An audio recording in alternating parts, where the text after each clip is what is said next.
Buenos días. En el día de hoy vamos a hablar de nefritis lúpica a cargo de una servidora.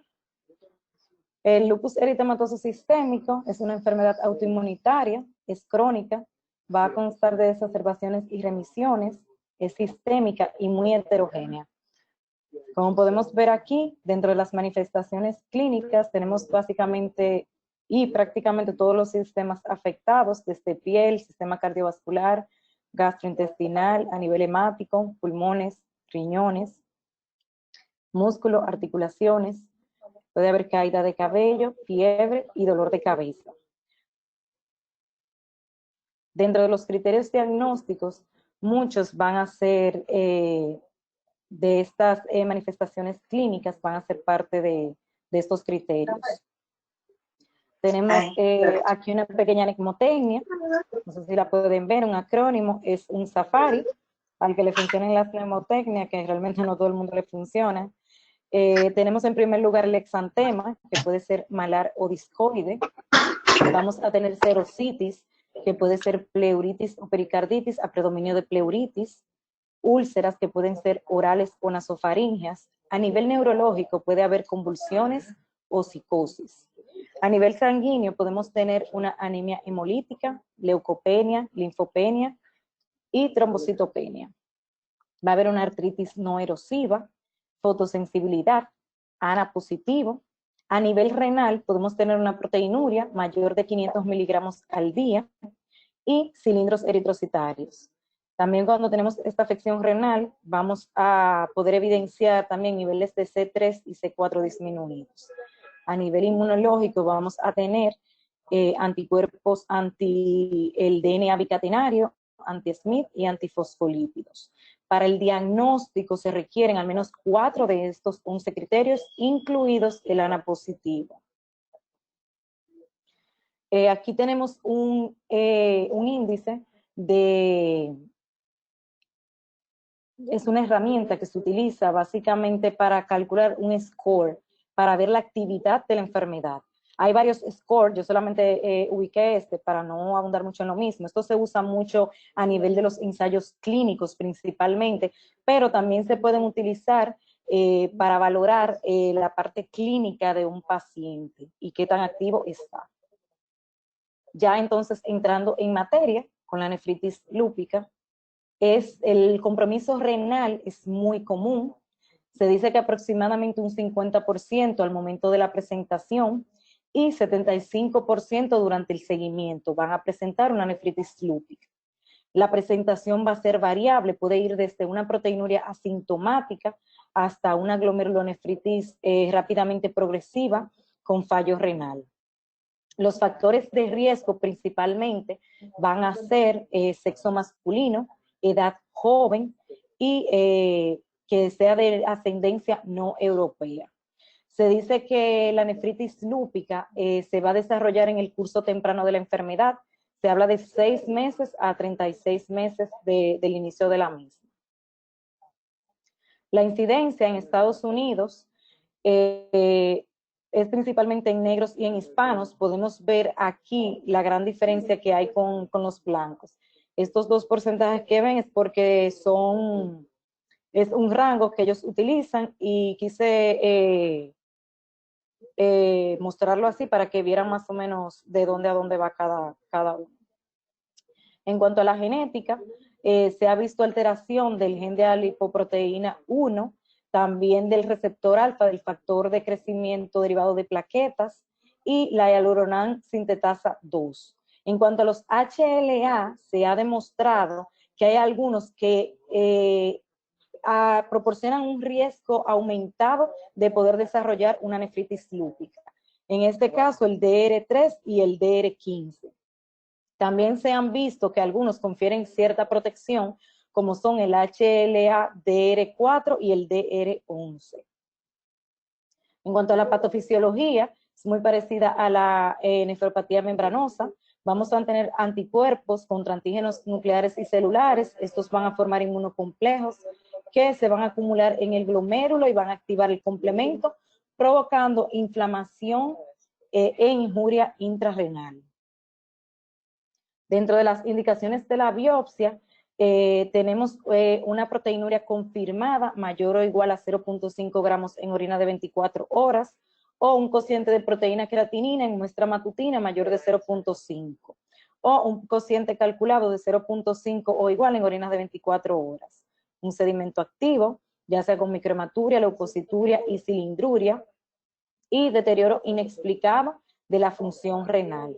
La biopsia se va a realizar básicamente para delimitar cuál es el tipo de nefropatía lúpica que vamos a conocer cada uno ahora más adelante, y estos van a tener una implicación importante en lo que es el pronóstico y el tratamiento de la misma. Dentro de las indicaciones para repetir la biopsia, tenemos un aumento o reaparición de la proteinuria, un síndrome nefrótico o sedimento activo, especialmente si la primera biopsia es una clase no proliferativa. Vamos a ver cuáles son las clases proliferativas y las no proliferativas. Un aumento de creatinina sérica o evolución inexplicada hacia la insuficiencia renal, refractariedad para tratamientos inmunosupresores, que hay una incertidumbre respecto al grado de actividad y cronicidad de las lesiones, que esto también lo vamos a detallar más adelante, esto para decidir el tratamiento, y sospecha de nefropatía no relacionada con lupus. Dentro de la clasificación estaba desde la clase 1 a la clase 6. Hay datos clínicos que me van a dar lo que es una correlación clínica patológica que la vamos a ver a continuación de cada una de ellas. La frecuencia de cada una de las clases, según la OMS, esos numeritos van a variar dependiendo del estudio que se haya hecho y quién lo haya realizado, pero coinciden todo en que la clase más predominante va a ser la clase 4 y la clase 1 y la clase 6 van a ser la menos frecuente. La clase 1 es la nefritis lúpica mesangial mínima. Esta es rara vez diagnosticada, básicamente tiene un análisis normal. La proteinuria sí la hay, que usualmente no la hay, va a ser mínima. La creatinina sérica normal. La biopsia es rara vez realizada porque prácticamente el paciente no tiene hallazgos clínicos y en la inmunofluorescencia se pueden ver inmunodepósitos mesangiales. Aquí tenemos una imagen en la microscopía de luz, como podemos ver, está prácticamente normal, y en la inmunofluorescencia tenemos depósitos mesangiales. La clase 2 es la nefritis lúpica proliferativa mesangial. Puede haber una hematuria microscópica o proteinuria. La hipertensión es poco común. Tampoco es común, también es poco común el síndrome nefrótico y la insuficiencia renal. En la microscopía de luz, a diferencia de la clase 1, en la clase 2 vamos a ver una hipercelularidad mesangial o expansión de la misma. Y en la inmunofluorescencia microscopía electrónica vamos a tener los depósitos subepiteliales o subendoteliales aislados. Aquí tenemos una imagen en la microscopía de luz con expansión mesangial, como podemos ver, y básicamente la inmunofluorescencia es muy parecida a la clase 1 con los depósitos mesangiales.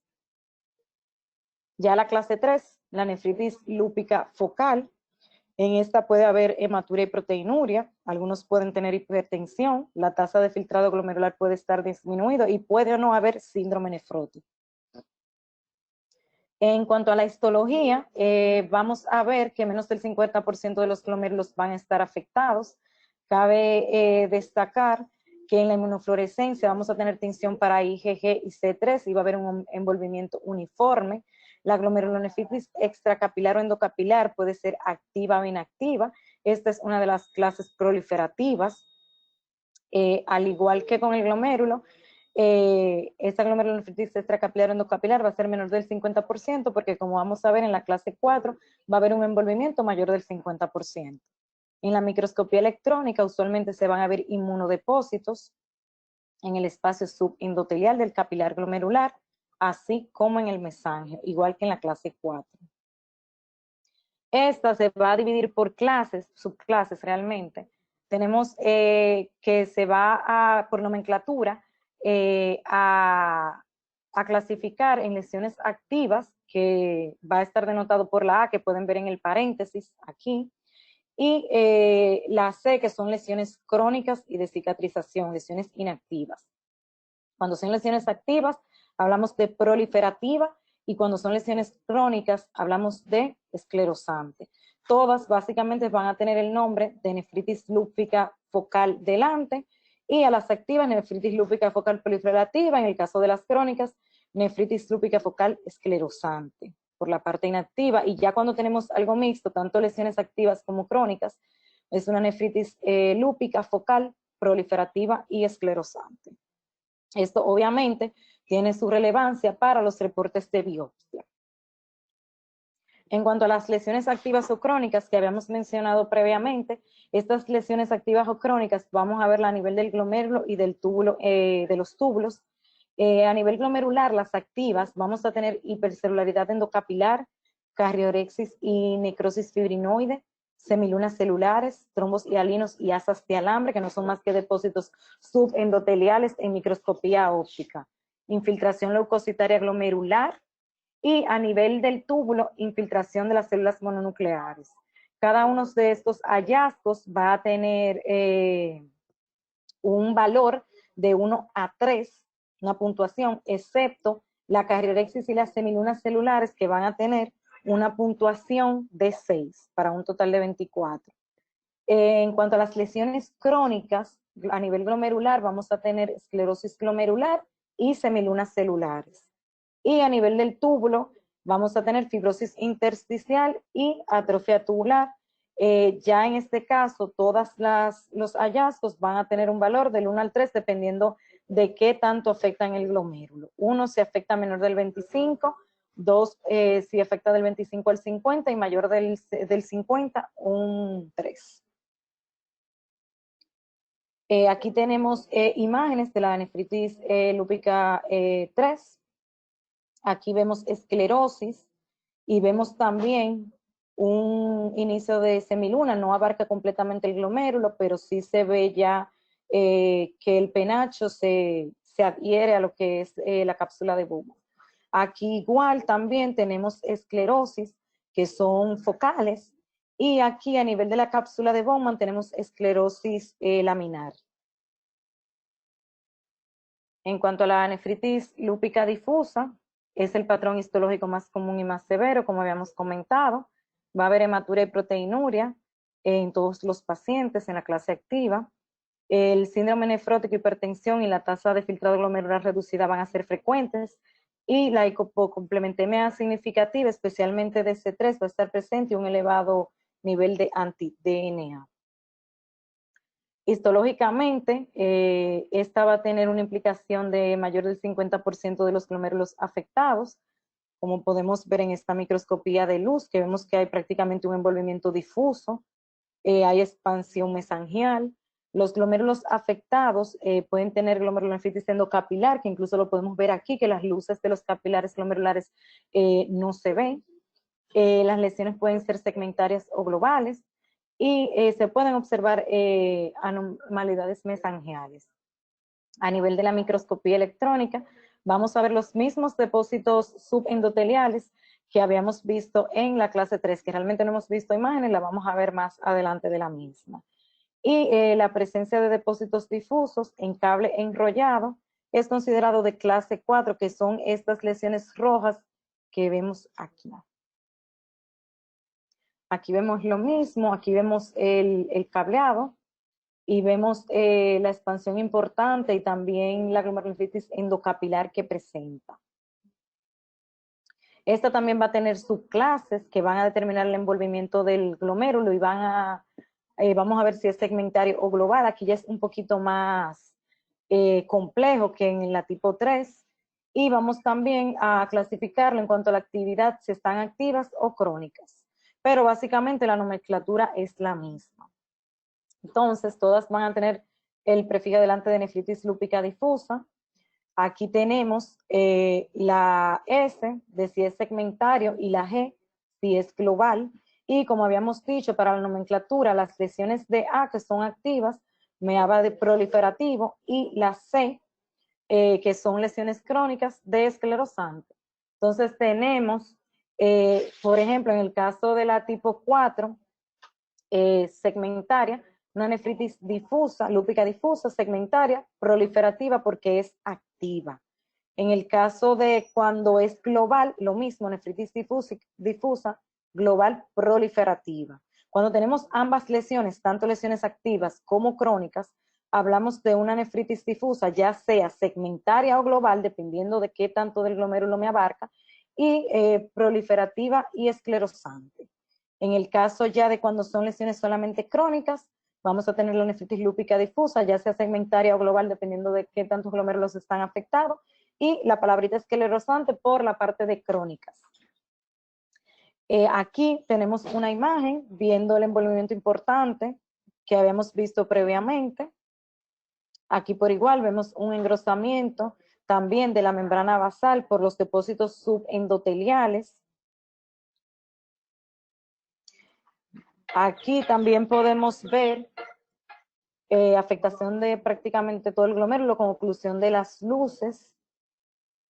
En la inmunofluorescencia vamos a tener depósitos que se van a ver con una característica como de bolitas, como vemos aquí, y son de IgG.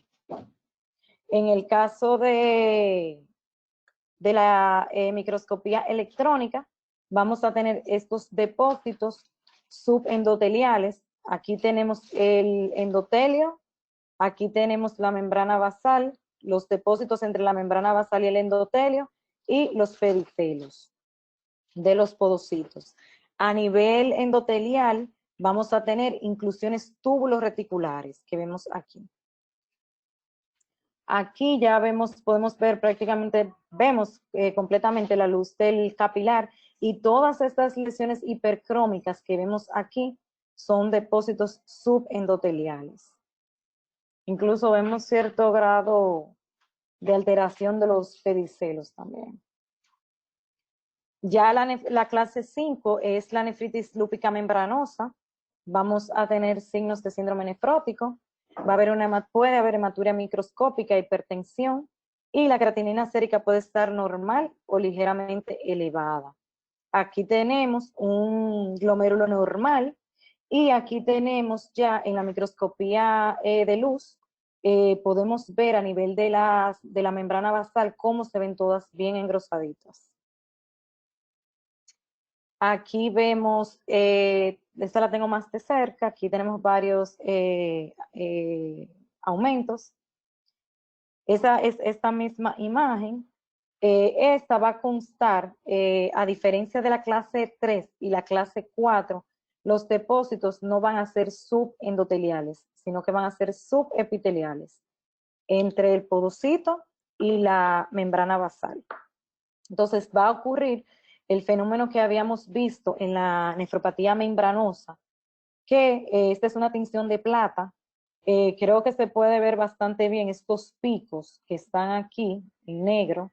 Eso es básicamente la membrana basal que crece entre los depósitos. Los depósitos serían estos que están aquí, esos espacios rosaditos claros. Se ven así porque no se tiñen con la tinción de plata. Y esto es lo que famosamente conocemos como la característica de picos o spikes en inglés, que tanto se menciona en la literatura. Los inmunodepósitos son subepiteliales con un envolvimiento global o segmentario. Aquí lo podemos ver. Estos son los podocitos, membrana basal, y este es el endotelio. Aquí también vemos a nivel del endotelio que, si recuerdan, cuando hablamos de la membranosa, dijimos que esta era una característica específica de la nefritis lúpica. Cuando encontramos estas inclusiones tubuloreticulares a nivel del endotelio. Por lo demás, no se puede diferenciar de una nefritis membranosa como tal. Aquí vemos los depósitos, que son estas lesiones hipercrónicas. Y lo que pasa es que fue lo que vimos en las imágenes anteriores, estos depósitos se van a ir incluyendo en la membrana y la membrana va a crecer entre ellos y es lo que se van a ver como los picos. Aquí vemos los mismos, ya en un capilar glomerular que se ve completo, los depósitos, todas esas lesiones hipercrómicas que se ven ahí. En la inmunofluorescencia se va a ver depósito granular de inmunoglobulinas, como vemos aquí, prácticamente en todo el glomérulo. Bueno, si es global, claro está. Ya la clase 6, que es la nefritis lúpica esclerosante avanzada, esta usualmente va a tener una disfunción renal progresiva en asociación con proteinuria y poco sedimento urinario. Se va a caracterizar por esclerosis global, más del 90%, se habla del glomérulo, y representa cura de injurias inflamatorias previas. No se debe ver glomerulonefritis activa, y la terapia inmunosupresora no es usualmente beneficiosa. Aquí vemos esta imagen, esta se ve mejor, vemos toda esta esclerosis, básicamente tejido de cicatrización. Aquí, a modo de resumen, todas las clases y las diferencias que se presentan en cada una. En cuanto al tratamiento, tenemos las medidas generales: control de hipertensión, reducción de la proteinuria, manejo de la dislipidemia, manejo del edema, hipercoagulabilidad y riesgo de infecciones. Recordando que esto lo habíamos hablado cuando hablamos de la nefropatía membranosa, pero como tenemos público nuevo, los chicos que van a entrar y los aspirantes, creo que están por ahí, vamos a abundar un poquito en cada uno. En cuanto al control de la hipertensión, el target es menor de 130/80, importante la restricción de sal, un peso adecuado, ejercicio físico, cese del tabaquismo para disminuir el riesgo cardiovascular, y los fármacos de primera elección son los IECA y ARA2, recordando también su efecto antiproteinúrico. En cuanto a la reducción de la proteinuria, el target es menor de 500 miligramos al día. Se recomienda una dieta normocalórica y normoproteica, las proteínas de 0.8 a 1 gramo kilo día, y los fármacos de elección, como habíamos dicho, por su efecto antiproteinúrico, los IECA o ARA2. También podemos usar los receptores, los antagonistas de los receptores de aldosterona. En cuanto al manejo de la dislipidemia, es súper importante la dieta. El fármaco de elección van a ser las estatinas. Si por alguna condición el paciente no las puede usar, utilizaríamos ezetimibe. En el caso de pacientes con insuficiencia renal, tener en cuenta la combinación de las estatinas más fibratos, ya que hay un riesgo aumentado de raptomiólisis.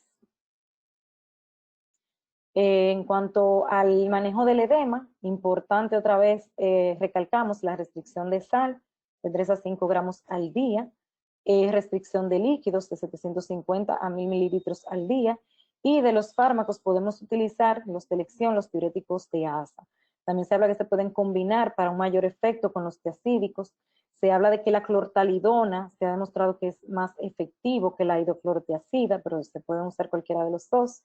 Y en pacientes que tienen un edema refractario, que no responden o que tienen contraindicación para usar cualquiera de estos dos fármacos, se pueden utilizar los diuréticos ahorradores de potasio, teniendo en cuenta los niveles de potasio, y valga la redundancia, y también la tasa de filtrado glomerular que sea mayor de 30. En cuanto a la hipercoagulabilidad, el riesgo trombótico va a estar aumentado cuando la albúmina sérica está por debajo de 2.5 gramos por decilitro. El tratamiento con anticoagulante lo vamos a utilizar cuando esta albúmina está por debajo de 2 gramos por decilitro, cuando tengo una proteinuria mayor de 10 gramos al día, cuando tengo una superficie de masa corporal mayor de 35, le hace una obesidad tipo 2, cuando tenga predisposición genética al tromboembolismo, insuficiencia cardíaca congestiva, que haya una cirugía reciente o inmovilización prolongada. En cuanto al tratamiento antiagregante, lo vamos a utilizar en pacientes que tengan síndrome nefrótico con riesgo trombótico leve a moderado y que los niveles de albúmina estén mayor de 2 gramos por decilitro. Los pacientes con síndrome nefrótico tienen un riesgo aumentado de infecciones, por lo que se recomienda profilaxis de vacunas. Dentro de las recomendadas están la de la gripe, la de la hepatitis A y la hepatitis B, el tétano, polio, la de Haemophilus, el Streptococcus pneumoniae y la BCG. Recordando que estos pacientes tienen una predisposición para infecciones por los organismos encapsulados. Ya entrando en materia del tratamiento per se, en todo paciente con nefritis lúpica se debe utilizar la hidroxicloroquina a razón de 5 miligramos por kilo día. máximo 400 miligramos al día si no hay una contraindicación. Este va a actuar como un inmunomodulador. Realmente yo puse hidroxicloroquina, pero se puede utilizar cualquier antimalárico, pero recomiendan que sea de primera elección la hidroxicloroquina. Es un inmunomodulador, este va a actuar en el sistema inmune innato, va a bloquear la señal del receptor Toll-like en las células dendríticas y va a reducir la producción de interferón alfa y también de citoquinas inflamatorias. Este también mejora la tasa de respuesta renal a los 12 meses, reduce el riesgo de brotes y retrasa la progresión de insuficiencia renal. Con este fármaco importante, su efecto adverso más común es la maculopatía. Esto se ve usualmente ya con dosis bien elevadas por acúmulo. Se habla de 1000 gramos y por esto se recomienda que el paciente tenga un chequeo oftalmológico antes de iniciar el tratamiento y anual. Tratamiento específico para cada clase de nefropatía. En la clase 1, que es la nefropatía lúpica mesangial, recordando que los glomérulos van a estar normal, en la microscopía óptica va prácticamente normal, un poquito de depósito mesangial en inmunofluorescencia. El tratamiento va a ser dirigido a las manifestaciones extrarrenales que discutimos previamente. Perdón, las extrarrenales. La clase 2, que es la nefropatía lúpica proliferativa mesangial, recordando la hipercelularidad mesangial, puede haber hematuria microscópica o proteinuria y expansión de esta matriz. Tiene muy buen pronóstico. En esta vamos a ver el grado de proteinuria. Si la proteinuria es menor de 1 gramo al día, vamos a utilizar bloqueadores de los receptores de renina, angiotensina y medidas de soporte. Si la proteinuria va de 1 a 2 gramos al día, esteroides y micofenolato. La clase proliferativa, que son la clase 3 y la 4, recordando que básicamente van a tener los mismos hallazgos a nivel histológico, lo único que la clase 3, menor del 50% de los glomérulos, mayor del 50% de los glomérulos en la clase 4.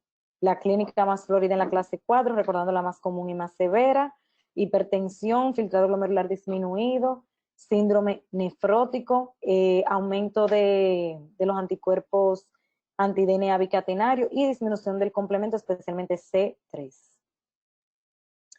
Vamos a tener, antes de entrar en el tratamiento, ver los criterios de respuesta.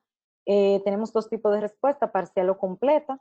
La respuesta parcial es en aquel paciente que la proteinuria basal mayor de 3.5 gramos en 24 horas, hay un descenso de proteinuria menor de 3.5 gramos en 24 horas.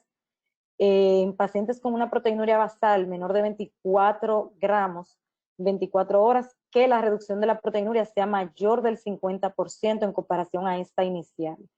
En ambas situaciones debe de haber una estabilización de más del 25% o mejoría del filtrado glomerular respecto a valores iniciales.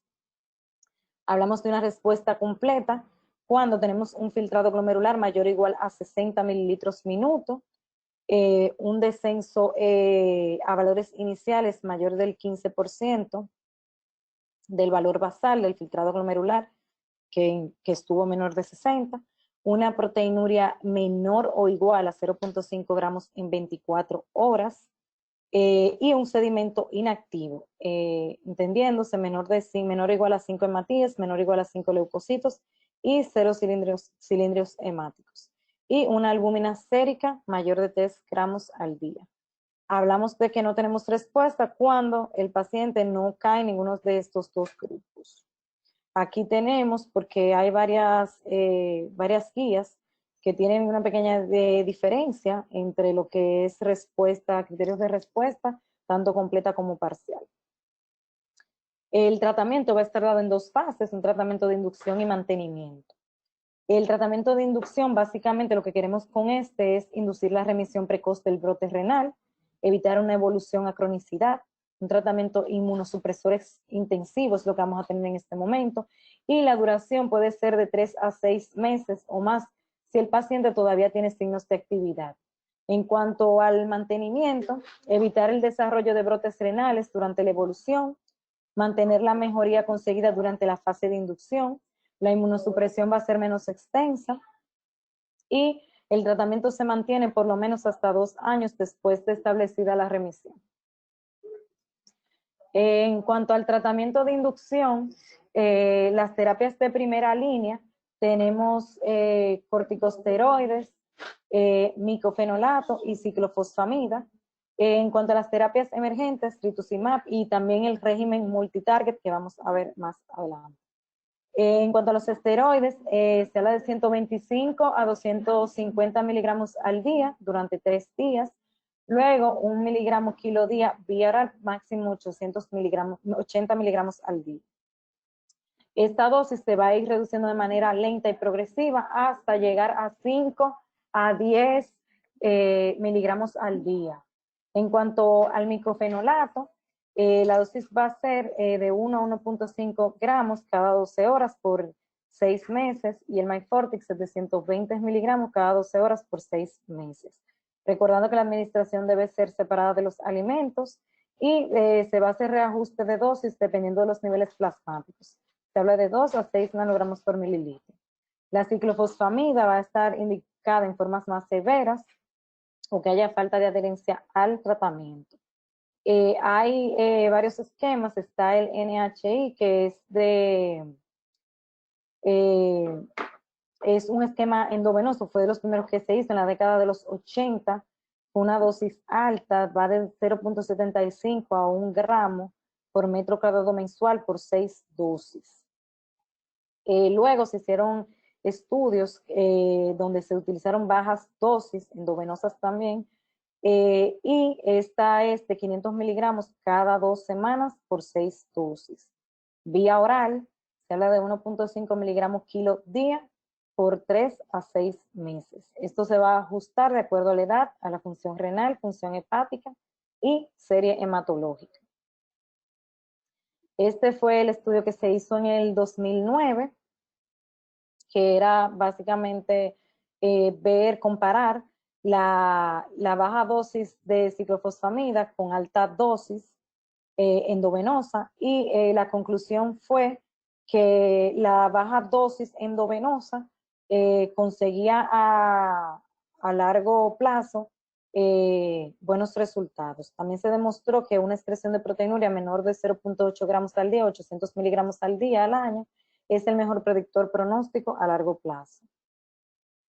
En cuanto a esta misma terapia, durante los 3 primeros meses del tratamiento se evidencia que hay una progresión de la enfermedad o deterioro de la función renal o aumento de la proteinuria, se debe cambiar el inmunosupresor o repetir la biopsia, como habíamos dicho previamente.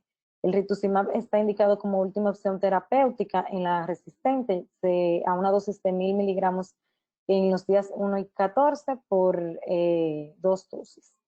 También se pueden añadir inhibidores de la calcineurina en pacientes con insuficiencia renal severa que no tienen respuesta al tratamiento ni con micofenolato ni con ciclofosfamida. El tratamiento de mantenimiento, el estándar es una dosis baja de esteroides, se habla de 5 a 10 miligramos al día, micofenolato, que lo hemos visto en inducción, lo utilizaríamos en mantenimiento a una dosis más baja de 500 a 1000 miligramos cada 12 horas, o azatioprina a razón de 1.5 o 2 miligramos kilo día. Y la alternativa son inhibidores de la calcineurina más esteroides. Los esteroides, a la menor dosis posible, se van a continuar hasta que se mantenga el tratamiento con micofenolato o azatioprina. Si hay un empeoramiento de la función renal o aumento de la proteinuria, se va a incrementar el tratamiento inmunosupresor hasta la dosis con la que el paciente estaba controlado inicialmente. Si el paciente tiene una remisión completa, la terapia de mantenimiento se va a dar por 1 año. Si no, vamos a valorar repetir la biopsia renal. En cuanto a terapias emergentes, tenemos el voclosporin, que todos estos están en fase actual de estudio. Tenemos los estudios y las casas farmacéuticas que lo promueven. El obinutuzumab, que es un anticuerpo monoclonal anti-CD20, el anifrolumab, un bloqueador del interferón alfa, el belimumab, entre otros. Ya en cuanto a la clase 5, la nefritis lúpica membranosa, el tratamiento va a variar en función del grado de la proteinuria y de la función renal. Recordando que este tiene un síndrome nefrótico, puede haber hematuria y puede haber hipertensión. La creatinina puede estar normal o ligeramente elevada, recordando el engrosamiento difuso de los capilares y los depósitos inmunológicos subepiteliales que vemos aquí.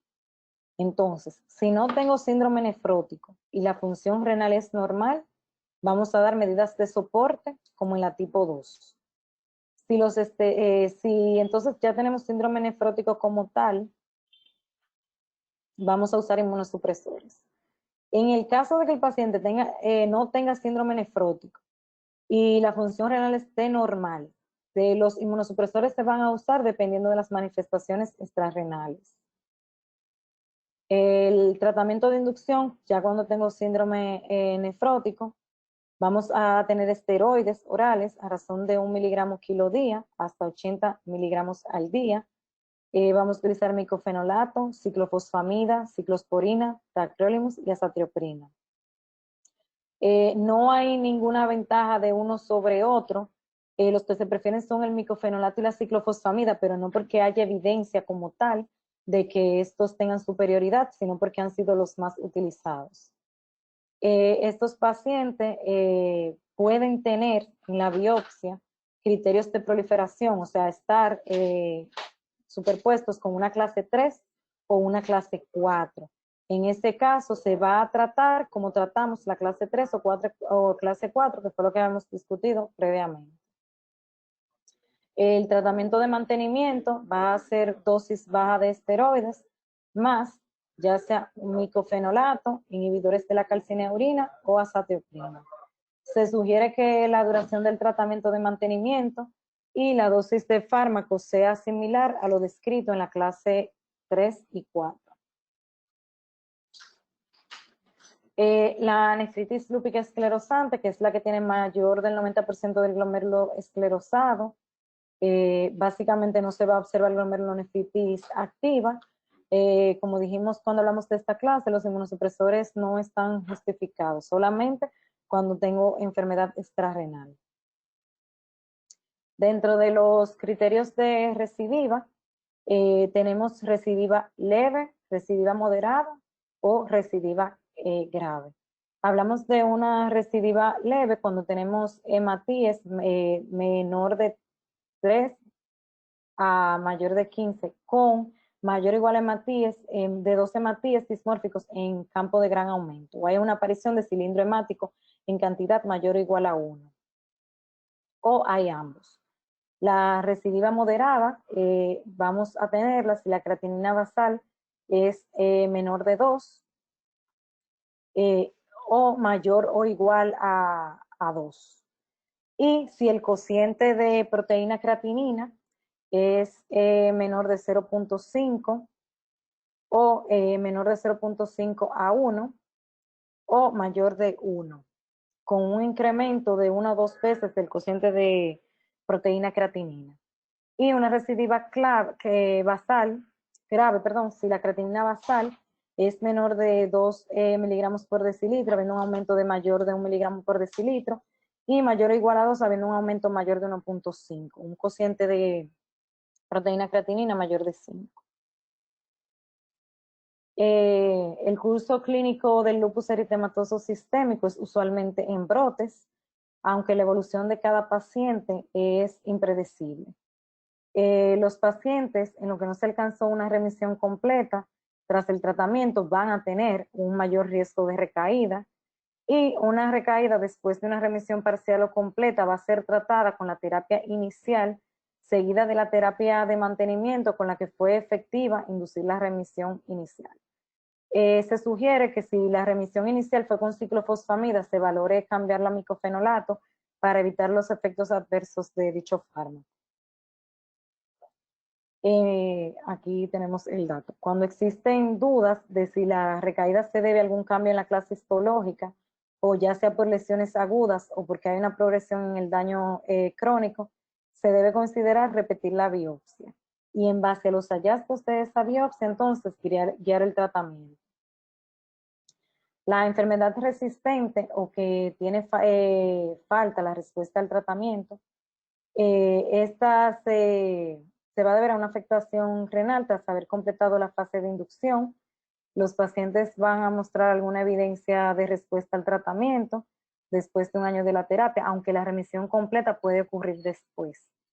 En los pacientes que no logran tener una respuesta por lo menos parcial, se deberá repetir la biopsia y determinar si ha habido algún cambio en la patología. En casos de ser razonables, se utilizaría un segundo curso de tratamiento usando un régimen alternativo, si hay hallazgos nuevos en la biopsia. Si hay datos de actividad, se recomienda utilizar algunos de los siguientes fármacos, ya sea inhibidores de la calcineurina, rituximab, inmunoglobulinas o combinación de fármacos. En cuanto al lupus eritematoso sistémico y la microangiopatía trombótica, esta puede ocurrir de forma aislada o en combinación con alguna de las formas. Se ven un 25%. Estos pacientes se recomienda tratamiento con plasmaféresis y el reconocimiento temprano es crítico para preservar la tasa de filtrado glomerular. Aquí en la imagen podemos ver trombos a nivel de la arteria eferente y también vemos trombos a nivel de lo que es el capilar glomerular. El síndrome antifosfolípido y el lupus pueden dar lugar a una insuficiencia renal lentamente progresiva con escasas manifestaciones, a pesar de tener un control adecuado de la nefritis lúpica con inmunosupresión. Entonces es algo que debemos de tener presente y tenerlo en cuenta y pensarlo. Se recomienda anticoagulación con un INR de 2 a 3 cuando se utilicen anticonceptivos orales, ya que si tenemos un INR superior a este rango podemos tener complicaciones hemorrágicas. También podemos tener una podocitopatía lúpica, esta se ve en 1 a un 2%, la presentación va a ser un síndrome nefrótico.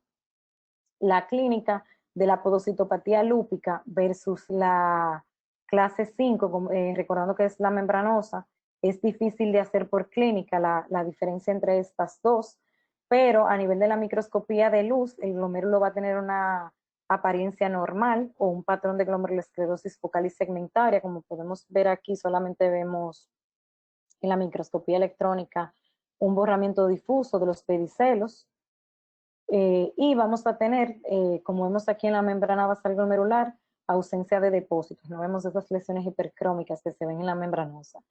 Y usualmente va a tener una rápida respuesta a los corticoides. Dentro de otras lesiones, a nivel túbulo intersticial, podemos tener un infiltrado intersticial, lesiones tubulares, podemos tener depósitos en la membrana basal, también coexistencia de otras lesiones glomerulares como son la podocitopatía está aquí aparte, pero también se asocia con una mala evolución y puede ser la única manifestación renal del lupus, o sea, la disfunción tubular. Recalcamos esto y es importante porque recordando la clasificación que dio la Sociedad de Neurología y la de Patología Renal, que fue la que vimos desde la clase 1 a la clase 6, básicamente lo que abarca son las alteraciones glomerulares. Dentro de las enfermedades vasculares, podemos tener la que habíamos discutido, la microangiopatía trombótica, podemos tener también vasculitis, que es de mal pronóstico, y nefroangiosclerosis. Tenemos la podocitopatía, con su síndrome nefrótico y sin depósitos inmunes. Va a tener una evolución similar a la de cambios mínimos. En cuanto al lupus y al embarazo, la hidroxicloroquina debe mantenerse durante el embarazo, ya que si ésta se retira, se ha asociado a una mayor incidencia de brotes. Dentro de las complicaciones que puede traer el lupus en el embarazo, tenemos pérdidas fetales, preeclampsia, deterioro de la función renal y el incremento de proteinuria. Se sugiere administrar aspirina a bajas dosis de 100 a 150 miligramos al día antes de las 20 semanas del embarazo para disminuir el riesgo de preeclampsia y de pérdidas fetales. En caso de que se requiera hacer una biopsia renal, se recomienda que esta se haga luego de las 20 semanas, donde es menos riesgoso. Dentro de los medicamentos que podemos utilizar durante el embarazo, tenemos los glucocorticoides, recordando que estos pueden aumentar el riesgo de diabetes gestacional, la azatioprina, la hidroxicloroquina, ciclosporina, tacrolimus y las inmunoglobulinas que se dejan ya para casos refractarios y severos. Aquí tenemos una lista de los que no debemos usar, la ciclofosfamida, el micofenolato y el rituximab. Realmente el rituximab lo ponen como como que no se debe dar porque no han habido muchos estudios ni mucho uso del mismo. Y se dice que puede pasar la barrera placentaria. En cuanto al pronóstico, las formas proliferativas que son la tipo 3, tipo 4 o la tipo 5, cuando está sobreañadida con una de estas dos, estas son enfermedades progresivas a menos que se logre una rápida remisión. En los años 80 la supervivencia era tan baja como un 20%, esto ha mejorado significativamente en la última década, se habla de que hasta un 80% de supervivencia. Los factores de riesgo para una enfermedad progresiva es el sexo masculino, linaje africano, origen étnico hispano, bajo nivel socioeconómico y edad temprana en la presentación. Cuando la nefritis lúpica progresa a una enfermedad renal en etapa terminal, la mayoría de los pacientes experimentan una resolución gradual, ya sea completa o parcial, de las manifestaciones extrarrenales. Realmente no se conoce muy bien por qué pasa esto y también están incluidas en esta resolución las serologías del lupus. La supervivencia general del injerto en pacientes con lupus que reciben trasplante de riñón es similar a pacientes con otras enfermedades renales y la tasa de recurrencia varía de un 2 a un 11%. La nefritis lúpica recurrente no necesariamente tiene el patrón de la enfermedad nativa, o sea, digamos que yo tuve una nefritis lúpica tipo 4, no necesariamente va a recurrir la misma, tiende a ser una enfermedad menos agresiva y la más común es la nefritis lúpica clase 2. Aquí mi bibliografía. Muchas gracias.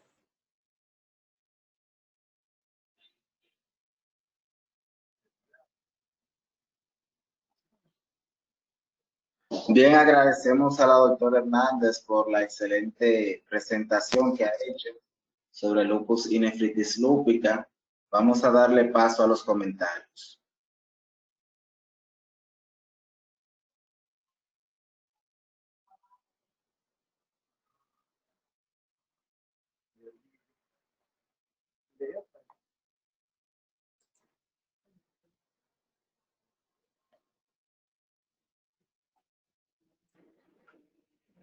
Bien, ¿me escuchan? Hello.